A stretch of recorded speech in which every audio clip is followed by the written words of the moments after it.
Let's get started. Good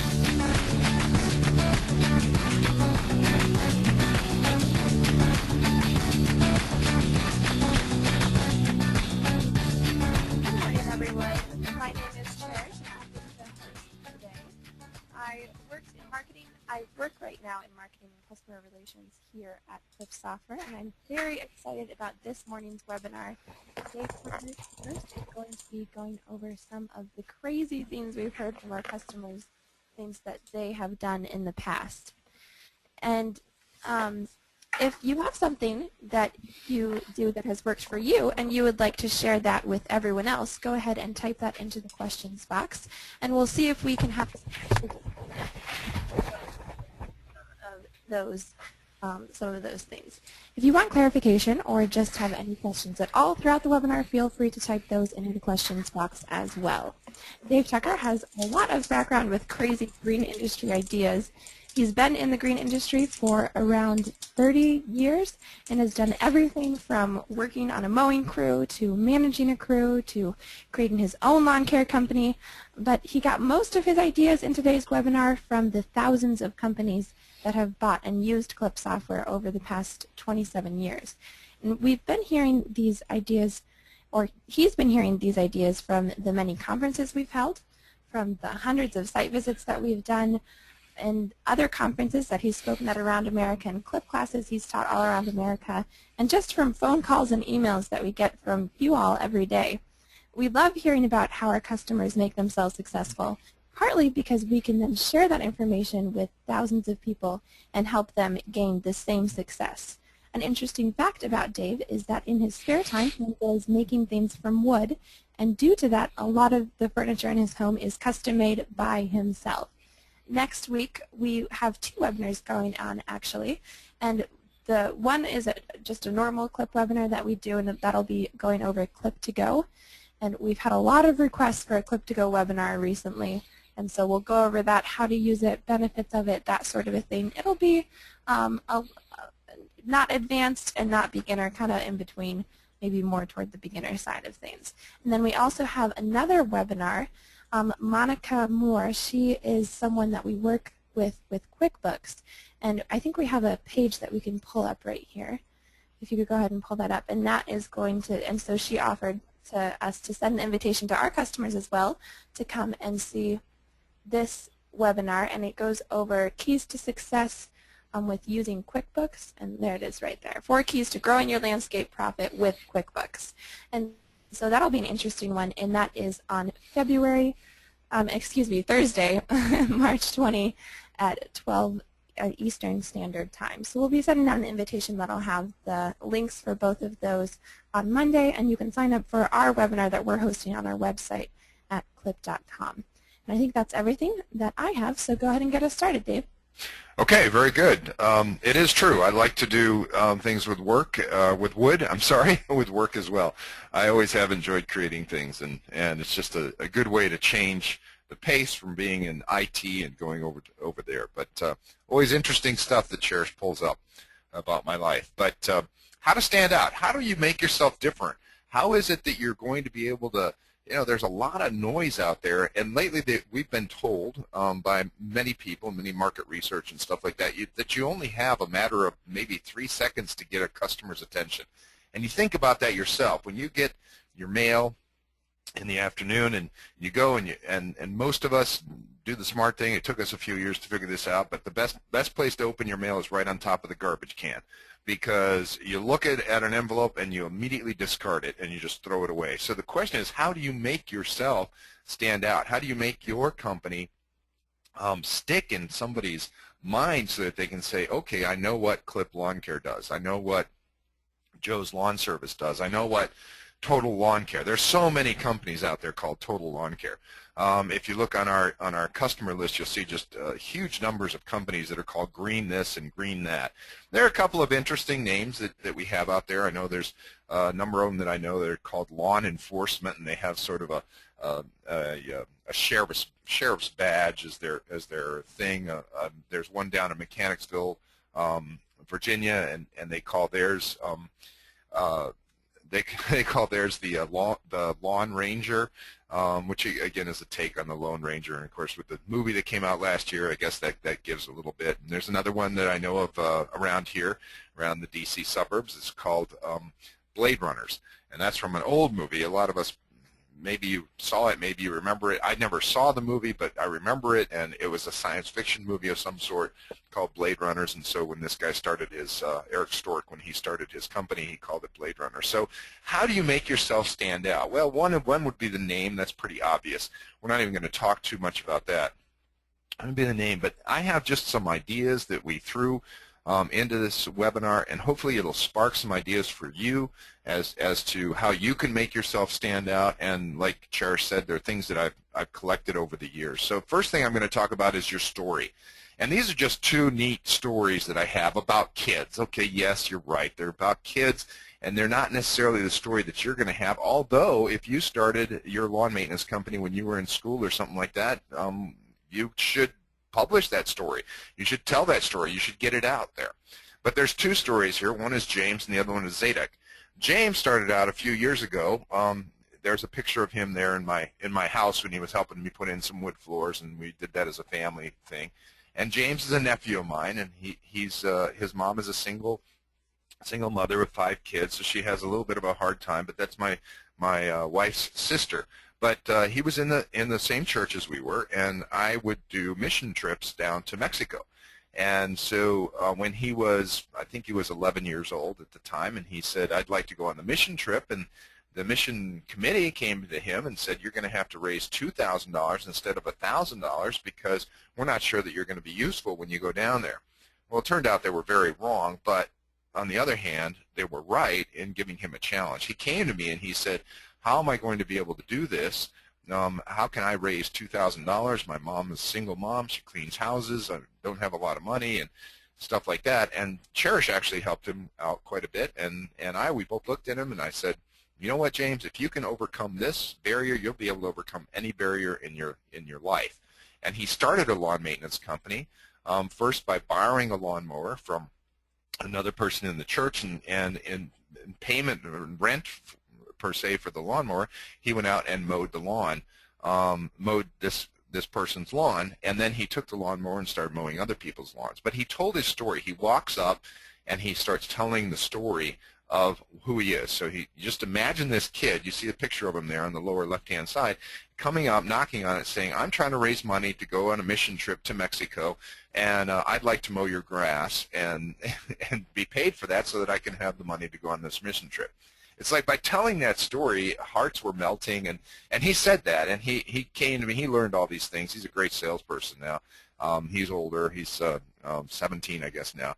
And but he came to me and he says, Uncle Dave, you know, if a woman shows up at the door, then I have to say I'm, you know, trying to raise money for a mission trip. If a man shows up, I just tell him that I'll do it for $25, and you know, it's a good deal for him. So he had it all figured out. He was sizing up the customer, etc.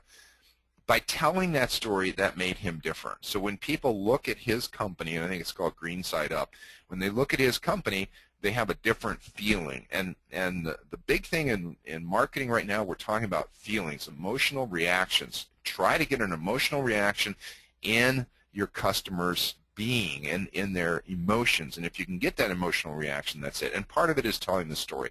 The other one is Zadok, who I met last year. Over in St. Louis, and there's a picture of me with little Zadok there.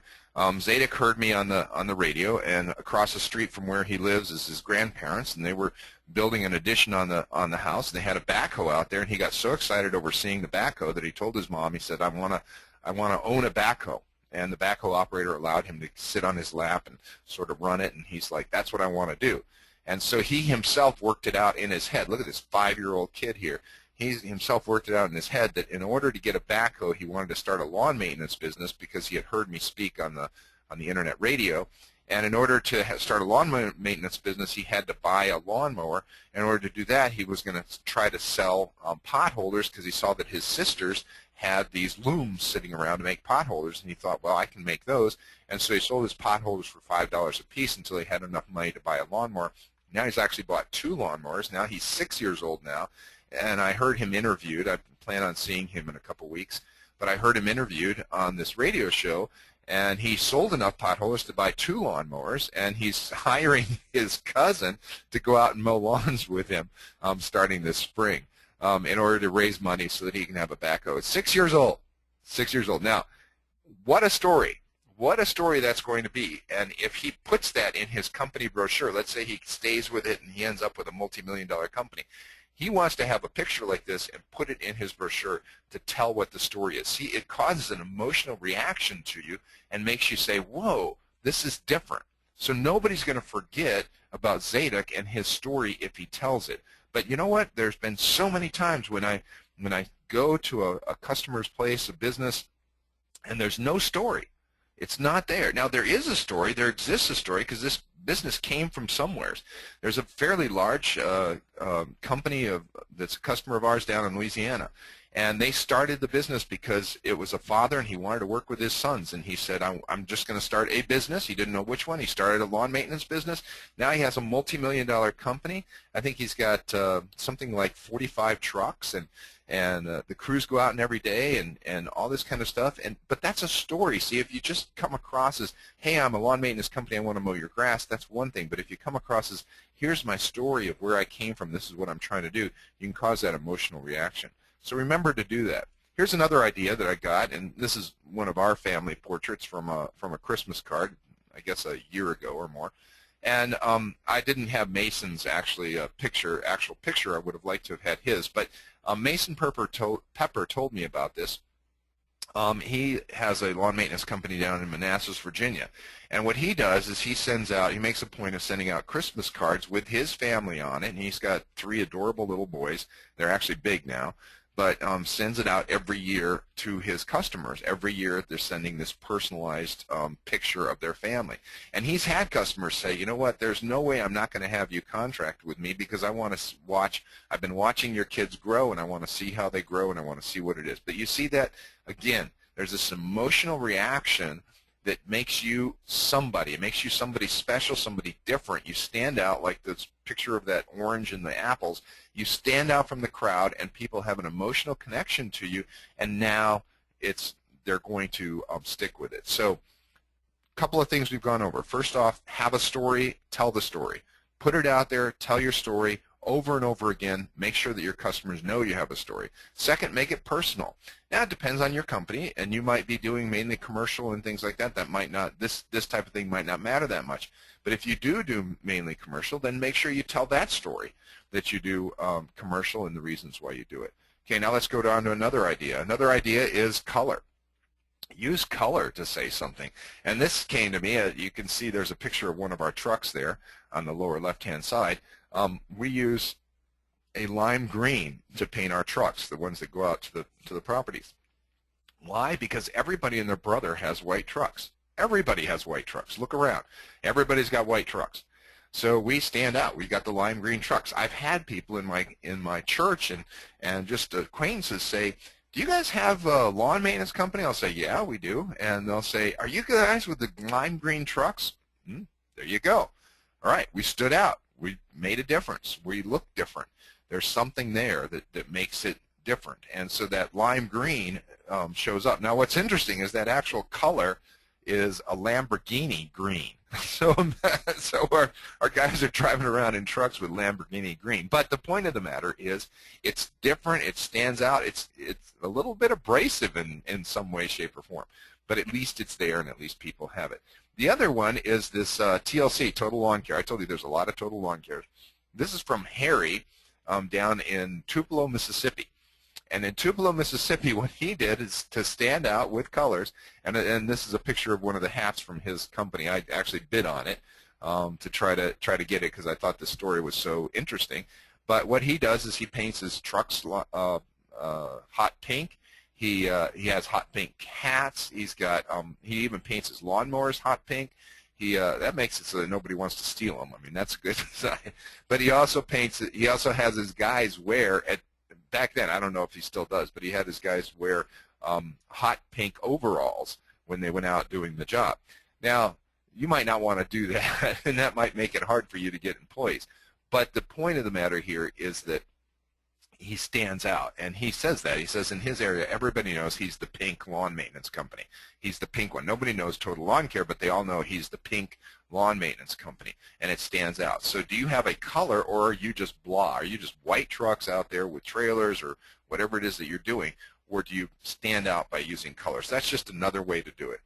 Another one is your first impressions. You know, they say you never have a second chance to make a first impression, and isn't that true?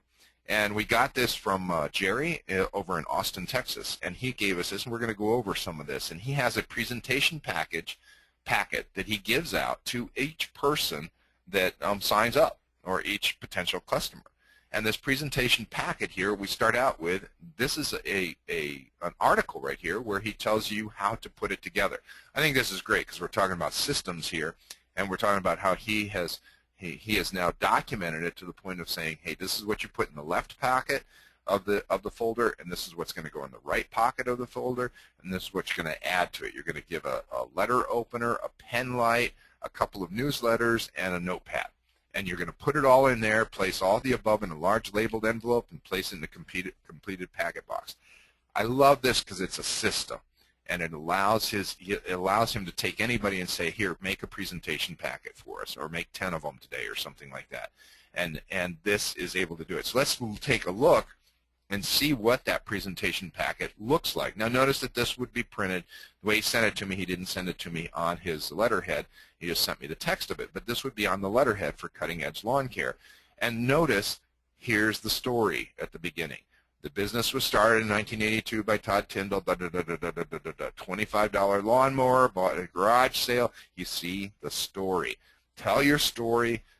This is their first impression. Now, it's impressive because you look at it, look at bold letters at the bottom of that first letter. It says satisfaction guaranteed. Here's your guarantee at the top of the second letter. Here's the third one, has the Better Business Bureau has different things about it and what they're trying to do and what they're trying to be, and it's colorful, and it has, you know, a good first impression. Imagine you as a customer receiving this for the first time when you asked for something. It just makes you stand out. It makes you be different. You've got to be different because there's so much noise out there. How are you going to stand out and be different? So here's some more parts of this packet that they're sending.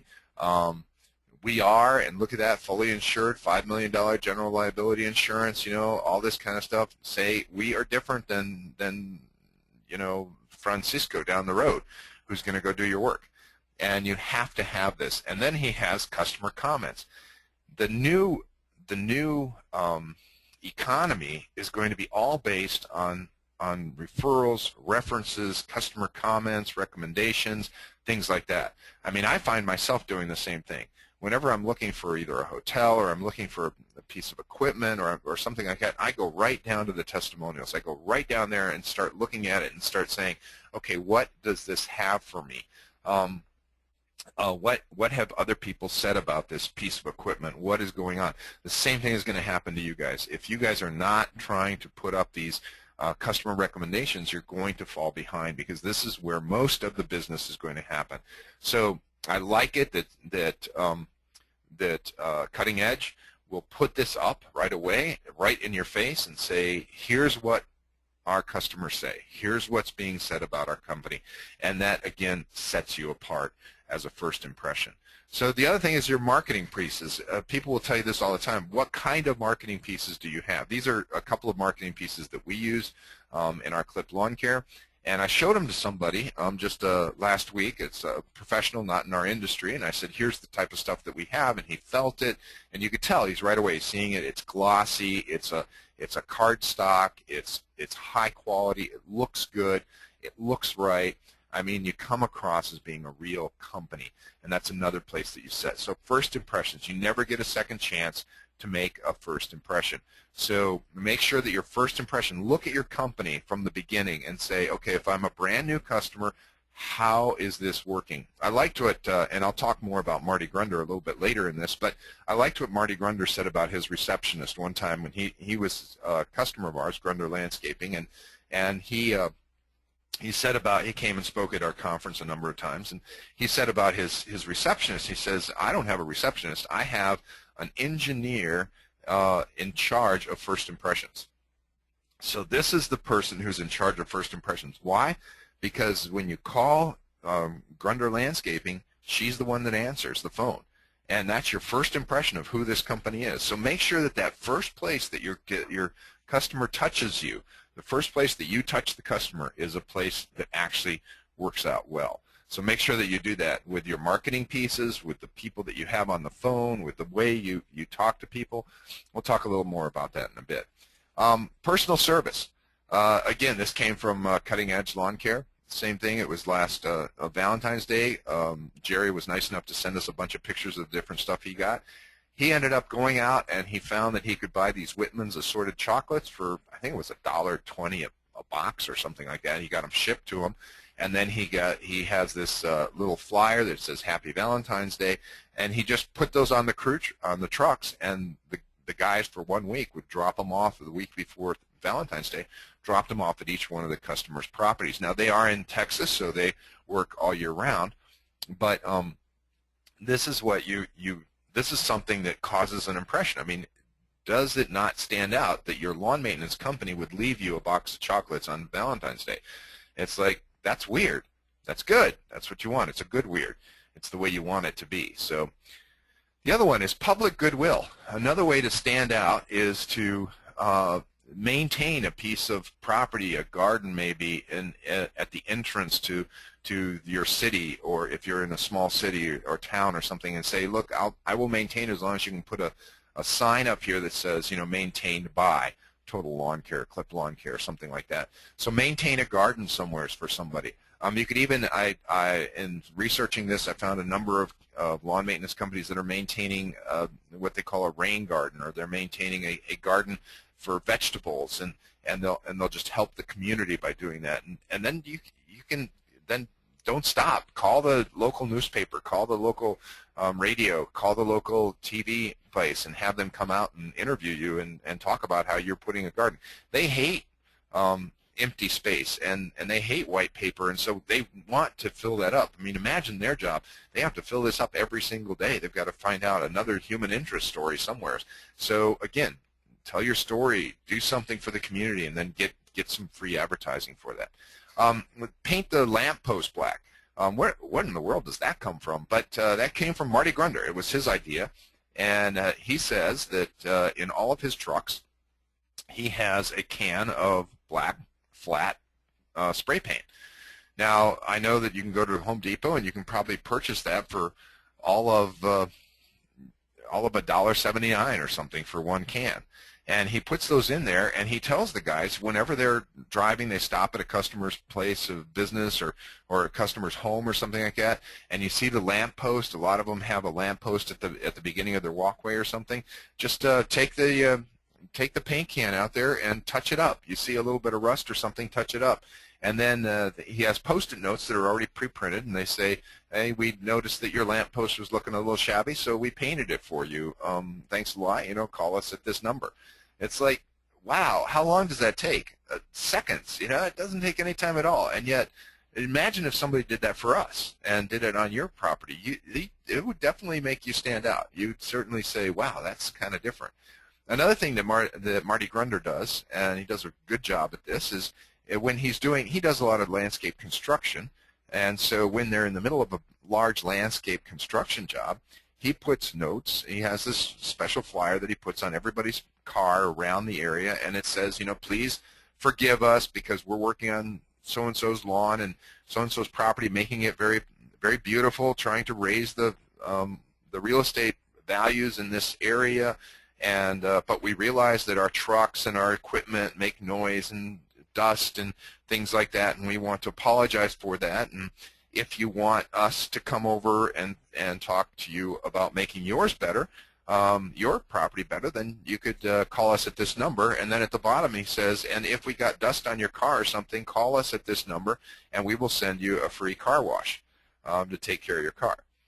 What kind of goodwill is that creating? And how much does it cost? I've asked him that. I said, how many people actually take him up? He says, usually one or two per job, but he's doing he's going $40,000, $50,000 jobs to pay for one person's car wash, and then to get all that goodwill that then ends up back in your pocket as sales and stuff like that. So that's just another way of thinking about it, another way of doing it. Tony Bass here, the bad picture of him, but that's the one I got off from the TV show. And you notice it's the landscaper files, you know, and this is Tony Bass. And what he did is he went in and got interviewed again. He maintained a property for somebody in the city, and then they interviewed him, and then after that he became the Ask the landscaper guy, and Bass Custom Landscapes, and he was on the radio every Saturday morning. And these people are dying to have somebody come over that is an expert to be able to talk on the TV show or on the radio and be able to give advice about different things. And you can always say, you know, give me a second, I'm going to look that up. And we think, oh, we don't know enough to do that. Yeah, you do. Just go ahead and do it. And so he was on the radio and on TV. He did a lot of that, and he got a lot of business based on that. So that's another way for you to just stand out. It's like all of a sudden he became an expert in his field, one that everybody else looked up to, and then when other situations happened, they would call him to interview him to get his opinion on stuff, and he started getting his name out there over and over again. So that's how that happens. Ask for referrals. We talked a little bit about this in a previous webinar, but if you've done very good, just go ahead and ask somebody for those referrals. These referrals are going to be gold, guys. You've got to get referrals. And the way to get them is not by paying your customers for them and stuff like that. Just ask. Just go out and just ask for a referral, and and a lot of times the customer will be happy to do it. I mean, you've done a good job for them. They're going to be happy to give you that referral. And by the way, we're going to ask for the referrals, and we will we'll ask you guys to give us a referral. And we have a couple different places where we'd love for you to put that in. So contact us, and we'd love to. We need these. We need a couple of new websites that we've shown up on, and we need to get some referrals there. So please give some to us if what we've taught you or what we said is of any use to you. So I'm using my own advice here. Next thing is Marty Grunder. I love his stories. This is a picture of him on the right here. When he was just a young kid, and he said he started his lawn maintenance company in high school because he wanted to have a dump truck. He dreamt about the day he would have a dump truck. He could park it right in front of his house and put the dump up a little ways, and he just thought that would be the greatest thing. That's why he started his landscape company. He gives the story. If those of you have heard it before, it's a great story. But he gives the story about the 7:30 or the 9:37 a.m. story, and that's when somebody calls him up and says, hey, I'm a new executive to this company, and I have this house, and I want you to come out here and give me an estimate for redoing all of the landscaping in the house. And he said, can you come out on Saturday? And Marty Grunder says, yes, I'll be there at 9:37 a.m. And the guy was kind of taken back. He said, 9:37, why not 9:30 or 9:45? And he says, nope, 9:37. I want to be punctual. I'm going to be there at 9:37. And just to be different, that's it. That's the only reason he was doing it, just to be different. And he goes through the story. He tells it really well. If you get the chance to hear him say it, it's a great story. And he talks about how he gets out of his truck right at 9:36 and a half, and he walks up. And in the meantime, the guy had told some of his coworkers that, and they were all showing up in his living room. They were betting as to whether he would really show up. Will a landscaper really show up at 9:37 or not? And right at 9:37, he knocks on it, and he hears some cheers and some boos because some guys lost and some guys won. The point of the matter was he stuck out. He got that job, and then he got a bunch of other jobs from that one because he was a landscaper that showed up on time. Wow, just think of that. Imagine that, a landscaper that shows up on time. And he was able to take that and turn that into, okay, I'm a different kind of customer, so I am able to, I can do stuff. I'll do what I say I do. So just showing up on time, doing what you say you're going to do is hugely important. Then the golden rule, just think about your own experiences. Think about how you are going to do things and how it happens to you. And I was talking to Cherish about this. And Cherish got this email. Her and her husband have a new house, and she's thinking about putting in a stamped concrete patio. So you can read the text here, but basically she tells them, we want to turn this into a fire pit area. We want to have this. We want to have that. and by the way, here it is. He answers. Okay, here's Gus. Gus answers from a company that supposedly does stamped concrete. Now look, you have a hot prospect here. You've got a hot customer that's ready to at least get an estimate, just at least that. It says, thanks for your inquiry. Let me know the day and time and your address so I can take a look at the project. And then she answers him. She says, well, we're not sure yet whether we can afford it. All we want to know more or less how much it would cost, install it in the summer or something like that. Oh, by the way, I didn't think we live in Frederick, Maryland. And then he just answers. He says, hi, call me in late spring then. That's it. Is he going to call her?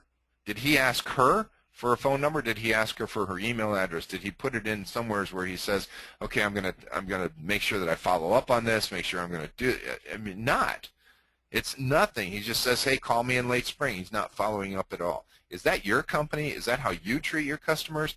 I mean, you should be all over this. Even if it's late spring, it's like that's best, because in August is when you're least busy. Everybody's busy in springtime. So that would be the time to go, the time to be there. But see, he's not really doing anything. He doesn't have, and it doesn't say anything. It doesn't give me his website address. It doesn't give me anything, his phone number or anything. It's just Gus. It's like, well, he hasn't created any kind of emotional connection, has he? There's no emotional connection here with the customer.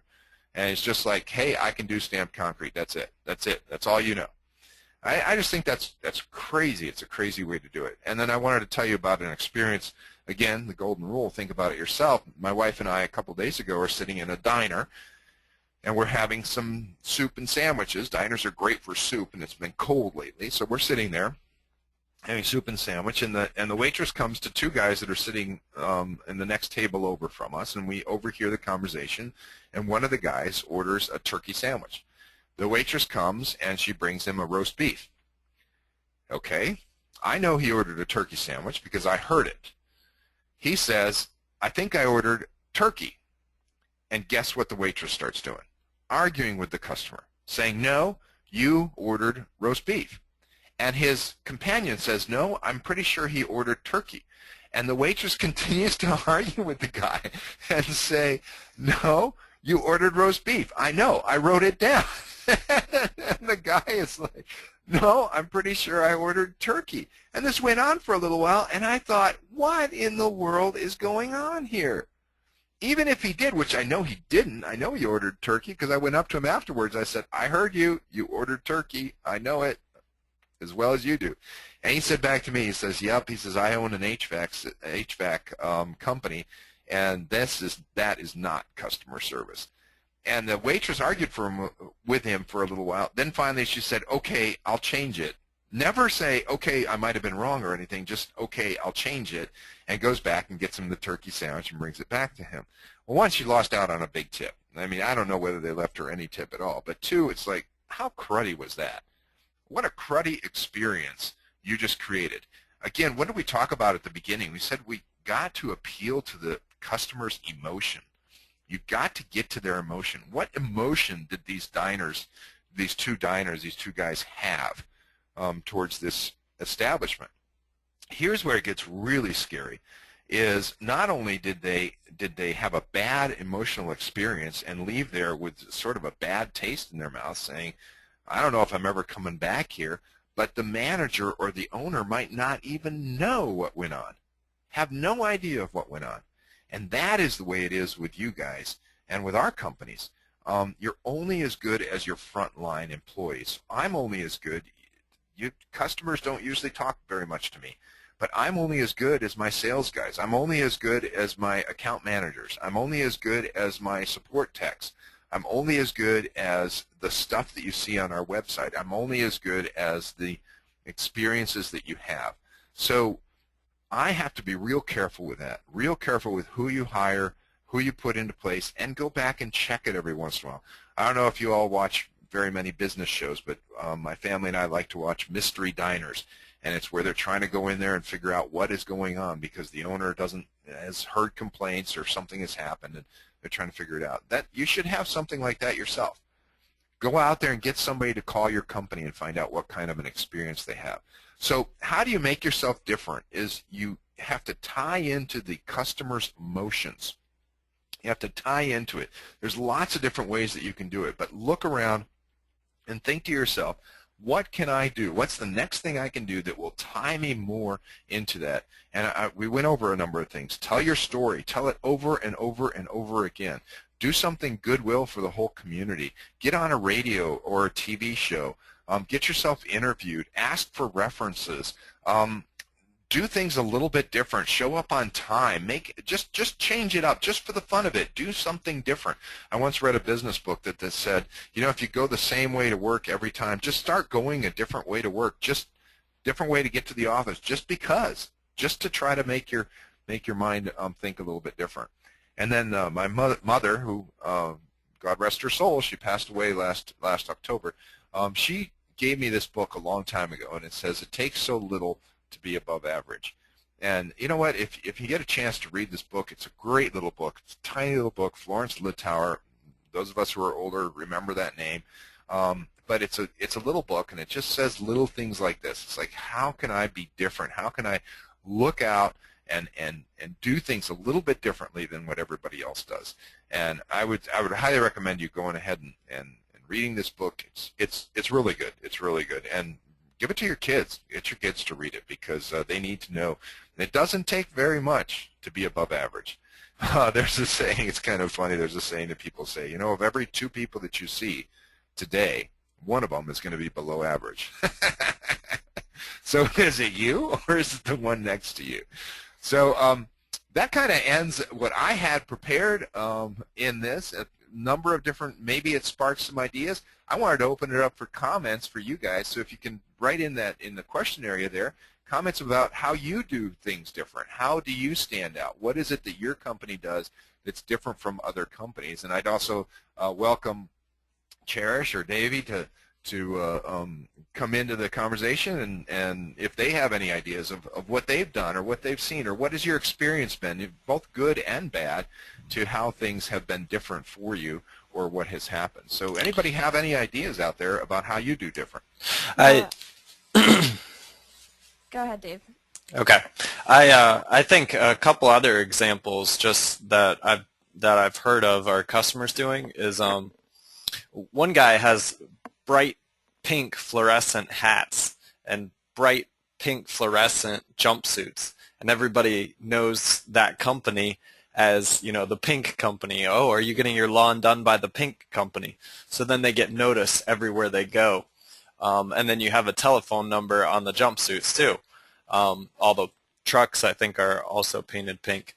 Yeah, we talked about that, but the question is, how are you going to get your employees to actually wear that stuff? Yeah, that might be tougher if you pick a color like pink. So maybe you want something else. Well, we have the lime green in our company, but yes, right. Color is one way. Just stand out, make yourself different. Another way that I've heard of people standing out is one person buys old fire trucks, and he uses those as his landscape trucks. They fix them up a little bit and then paint them really well to look like a fire truck. And then anytime customers see them driving by, they know that, oh, that's the fire truck company. That's right. They're up in Detroit. I know. I've been there and visited their place. They also have, I don't know if it's the same company or a different company, tries to buy antique trucks from the 1950s, with the rounded fenders and stuff like that. And they tend to try to use those. That's another interesting way to stand out. So your vehicles, again, the different types of vehicles, that's not maybe as aggressive as hot pink or lime green, but it certainly does make you stand out. Yeah, one other company that I've heard of, they call themselves the Lawn Rangers. And I think I'm getting the story right, but they dress up their trucks as in sort of like a police car kind of a theme. And then their guys as well, like a sheriff, that kind of a theme. And I'm not sure about the specifics there, but that's another theme that they use to stand out from everyone else. Right. Yep. Lawn enforcement in New York. There's one in Long Island, New York, called Lawn Enforcement. And all of their trucks are black and white. And they look like the old black and white cruisers from bygone days, right? in Lawn Right, we used to, actually we tried this at one point in time. We painted our trucks the same color as the county trucks, with the idea that people would mix us up with the county and say, oh, your trucks are all over the place. They were a tan color.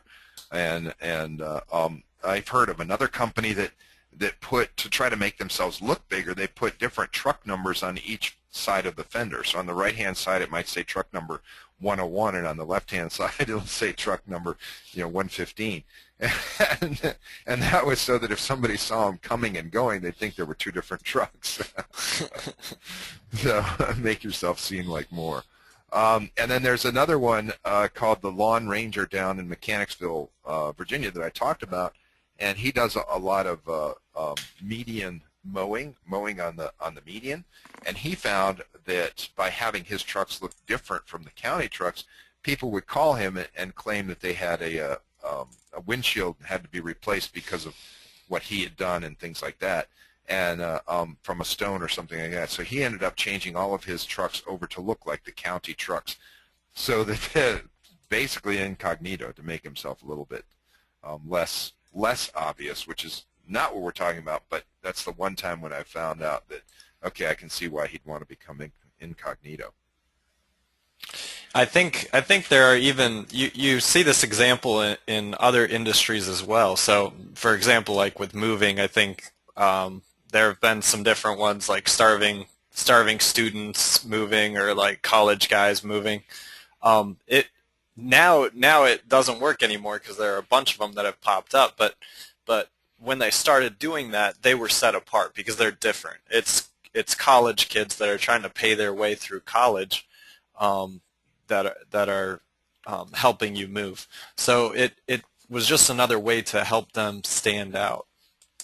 Yeah, that's a good point, because what that's doing is that's putting the story together with the name. Two guys in a truck, that's another one, right? Starving college kids was another one. There's a couple of them like that, and what you're doing is you're tying the story of your business along with the name, and that makes it memorable. Again, what we want to do more than anything is we want to tie ourselves into the emotions of the customer. Can you get the emotions? Starving college kids, that's emotional.